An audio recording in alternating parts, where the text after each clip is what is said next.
Kasi kailangan dito self-enhancement. Hindi ako yung kukuha ng pera nyo para mag-trade. Bakit hindi ko ginawa yun?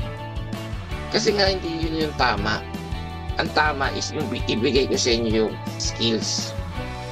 Dito para ka lang nagda-drive, guys. Sa totoo lang, ganito lang yung based sa experience ko dito. Sino yung mga mahilig magmotor tsaka mag-drive dyan? Parang ganun lang din yun. Yung unang natuto ka magmotor, hinahanap mo yung balance mo. Hinahanap mo yung accelerate mo tsaka yung preno mo. So dun ka lang nakapokus. Pero nung natuto ka na, maski di mo naisipin yung kusang nakatawan mo.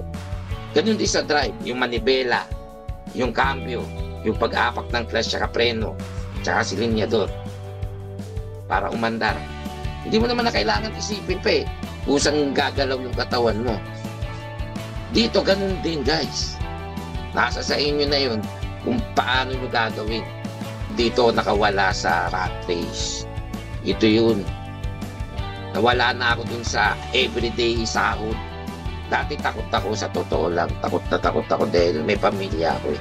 May anak ako na mag-aaral. Monthly pay ko 40,000. Inayawan ko pa. Pero yun, kaya ko triple yun dito.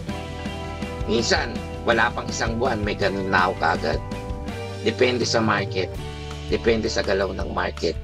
Maganda galaw ng market, mas malaki kikitain ko. Every day na magigising ako, may kinig lang ng news, then titingin ako ng chart, tapos di mo na ako magti-trade. Di mo magti-trade. Hintay mo ng 2 oras, saka ako magti-trade. Ganun. Hahanapin ko yung market, kung magbabay ba ako or magsisell ba ako.